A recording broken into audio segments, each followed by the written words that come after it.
Hello friends, good morning. আমি মো lifestyle ব্লগে তোমাদের ওয়েলকাম আর অনেক অনেক ভালোবাসা। আশা করি তোমরা সকলেই সুস্থ আছো, ভালো আছো, আর আমরাও কিন্তু বেশ ভালো আছি। আর আজকের দিনটা হচ্ছে শনিবার, আর শনিবারে সকাল সকালেই আজকে ভিডিওটা শুরু করেছি। তোমাদের দাদা ভাইয়ের জন্য টিফিনটা বানিয়ে দিচ্ছি। টিফিনে আজকে তোমার ওই ফুলকপি দিয়ে সব মিশিয়ে একটা তরকারি আর তারপর রুটি করে দেবো। তো সকালে বুঝতেই পারছো, অনেক ক্ষেত্রে আমার অনেক তাড়াহুড়ো থাকলে তখন কিন্তু আমি ভিডিও তোমাদের সাথে শেয়ার করতে পারি না। আর ঠিক কিন্তু এই সময়টাও আমার তাড়াহুড়োর মধ্যে দিয়েই যাচ্ছে। কিন্তু যখন দেখলাম সকাল সকাল উঠেছি তখন একবার ক্যামেরাটা অন করে নিয়েছি। আর মাঝের মধ্যে তো ভুলেও যায়। তো যাই হোক, দেখো এখন দাদা ভাইয়ের জন্য রুটিটা করে নিচ্ছি। আর অন্যদিন যখন ছেলের স্কুল থাকে তখন কিন্তু আমাকে দুটো টিফিন একসাথে বানাতে হয়, যেহেতু ছেলেও 7:30টায় বেরিয়ে যায় আর তোমাদের দাদা ভাইও 7:30টায় বেরিয়ে যায়। তো তার জন্য আমাকে একটু তাড়াহুড়ো করতে হয়। আর দুটো টিফিন মানে বুঝতেই পারছো, যেটা আমি তোমাদের দাদা ভাইকে টিফিন দিই সেটা আবার ছেলে নেয় না, তাই ছেলের জন্য লুচি পরোটা করতে হয় আর তোমাদের দাদা ভাই ঘি দিয়ে সিম্পল রুটি নিয়ে যায়।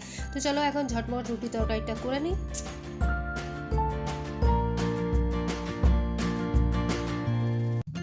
আজকে তোমাদের সাথে শেয়ার করব একটা হেয়ারের হোম রেমেডি।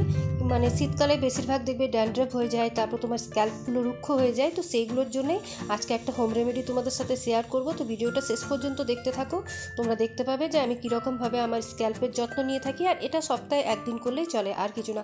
তো দেখো এখন রুটি তরকারি সব দেওয়ার পর দাদা ভাই তোমার বেরিয়ে গেছে ডিউটিতে। আর আমি এখন 1 কাপ গরম চাটা যতক্ষণ না খাবে, শীতকাল যেহেতু, তো সেই জন্য 1 কাপ চা না হলে মনটাও ভালো লাগে না। তো সেই 1 কাপ চাটা এখন খেয়ে নিই, আর ভোরে একবার খাওয়া হয়ে গেছে।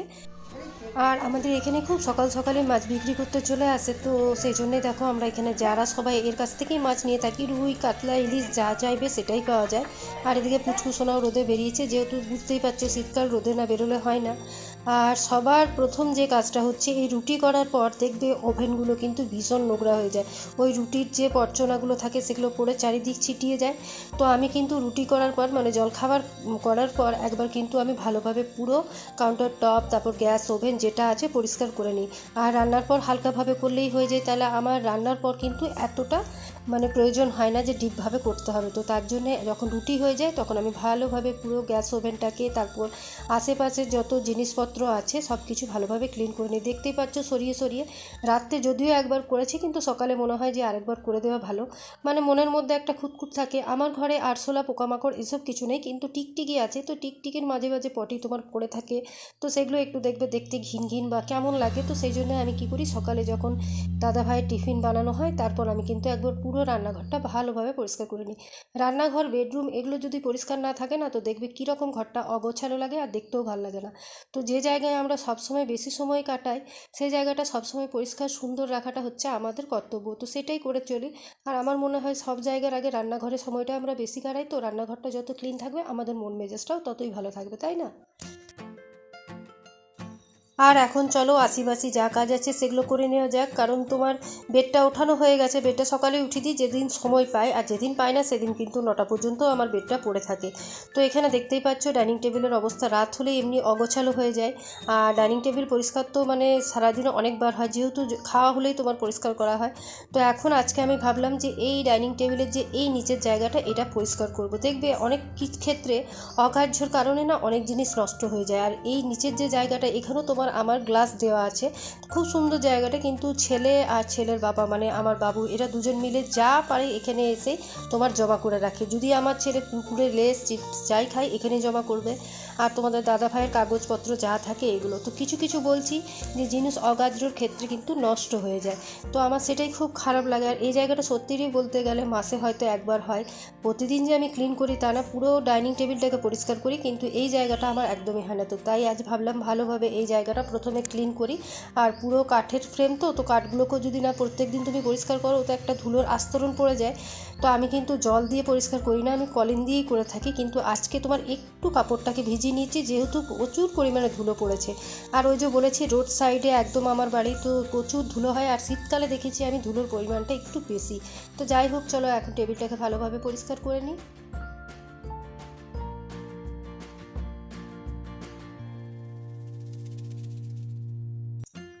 মোটামুটি অফ ক্যামেরায় অনেক কাজ সেরে ফেলেছি, তোমাদেরকে তো দেখালে। আমি রান্নাঘর পরিষ্কার করেছি, তারপর যা যা ফার্নিচার ছিল সেগুলো ডাস্টিং করেছি।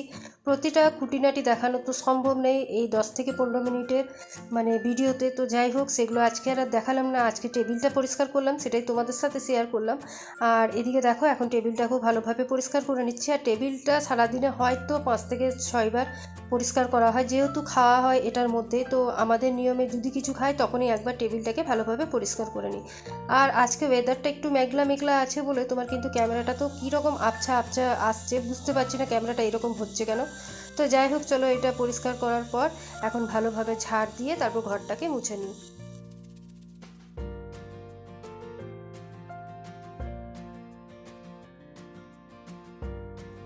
তো দেখতেই পাচ্ছ টেবিলের ভেতর থেকে কতটা ময়লা কাগজপত্র এগুলো বেরিয়েছে। আর এগুলো সব জমা করে তোমাদের দাদা ভাই আর আমার ছেলে। তো যাই হোক, এগুলো নিয়ে এখন একটা জায়গায় উঠিয়ে তারপর এগুলো ফেলে দেবো। আর আমার যে তোমার ওই নোংরা উঠানোর যে বেলচার মতন জিনিসগুলো থাকে, ওটা জানো তো ভেঙে গেছে, তো ওটার মধ্যে রাখা যায় না। তো এই কাগজের মধ্যে প্রত্যেকটা ময়লা উঠিয়ে নিলাম। আর এখন পাপোশগুলো ঝেড়ে তারপর ভালোভাবে তোমার পুরো ঘরটা ঝাড় দিয়ে নেবো আর তারপর মুছে নেবো। তাহলেই হয়ে যাবে আজকের বাসি কাজ। আর কিছু কাপড় আছে যেগুলো সকাল সকালেই কাচা হয়ে গেছে, সেগুলো আর তোমাদের সাথে শেয়ার করতে পারলাম না। তো চলো এখন ঘরটা ভালোভাবে ঝাড় দিয়ে মুছে নিই।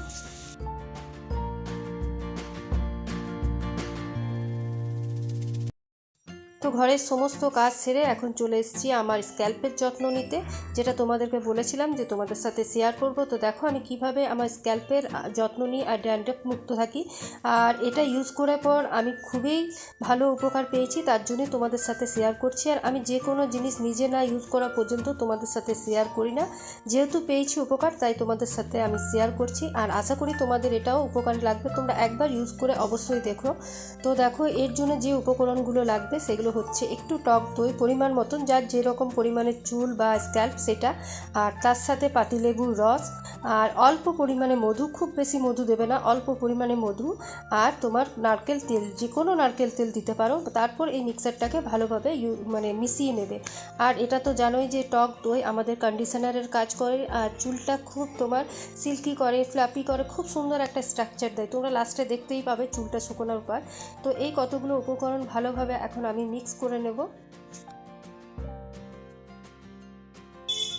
আর প্রথমে বারবার বলছি, ভালোভাবে তোমরা কিন্তু চুলটা আঁচড়িয়ে নেবে, তাছাড়া কিন্তু অসুবিধা হতে পারে। এরপর দেখো, আমি কিন্তু চুলের লেন্থেও দেবো, কিন্তু ভালো করে আগে স্ক্যাল্পে ঘষে নিচ্ছি। স্ক্যাল্পে ঘষে ঘষে তোমরা এই রেমেডিটা লাগাবে। এই প্যাকটা যদি ঘষে ঘষে লাগাও তাহলে চুলের যে স্ট্রাকচারটা থাকে সেটাও ভালো হবে, আর তোমার যে রুক্ষ শুষ্ক যে তোমার স্ক্যাল্প আছে সেটাও দূর হবে। আর ড্যান্ড্রফ তো অবশ্যই তোমার যাবে। আর সপ্তাহে এটা একদিন করলেই এনাফ, এর বেশি করতে হবে না। এর বেশি করলে তোমার দই যেহেতু দেওয়া থাকে তার জন্য ঠান্ডা লাগার সম্ভাবনা থাকে। তো এটা লাগিয়ে পর একটু রোদে থাকাই ভালো। আর এই পুরো ইয়েটাকে দেখো আমি পুরো স্ক্যাল্পে ঘষে ঘষে লাগিয়ে নিচ্ছি, কারণ আমার কিন্তু শীতকালে এই সমস্যাটা হয়ে থাকে, রুক্ষ হয়ে যায় স্ক্যাল্প আর তোমার খুশকির সমস্যা দেখা দেয়।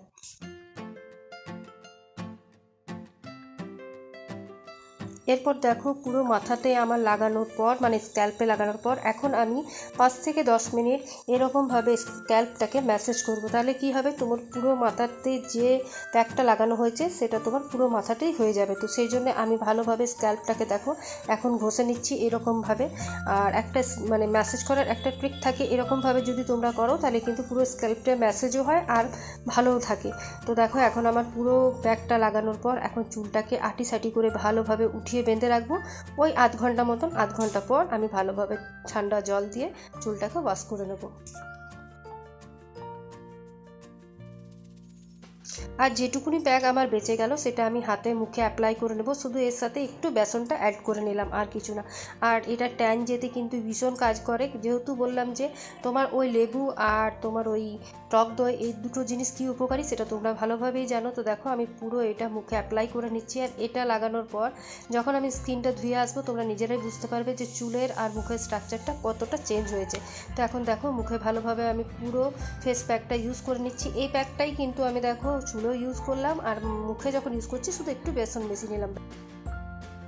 তো দেখো, স্নান করে যখন এলাম আমার বুঝতেই পারছো স্কিনটা কতটা ট্যান মুক্ত হয়েছে, আর দেখো চুলটা কতটা সিল্কি হয়েছে। আর সত্যি এটা স্পার কাজ করে, তোমরা এটা স্পা হিসাবেও ব্যবহার করতে পারো। সপ্তাহে একদিন করলেই যথেষ্ট, যেহেতু এখন শীতকাল, দইটাতে ঠান্ডা লাগার সম্ভাবনা থাকে। আর দেখো চুলটা কিন্তু আমার ভীষণ সিল্কি হয়ে গেছে আর দেখতেও ভালো লাগছে, তাই না? তো চলো, যদি উপকার হয়ে থাকে তোমরা অবশ্যই কমেন্ট করে জানিও যে তোমরা উপকার পেয়েছো কিনা। আর আজকের মতন ভিডিওটা এখানেই শেষ করছি। কালকে আবার একটা নিউ ব্লগ নিয়ে তোমাদের সাথে দেখা হবে। ভালো থেকো, সুস্থ থেকো, মুখে একটা সবসময় বড় স্মাইল রেখো। আজকের মতন এইটুকুই।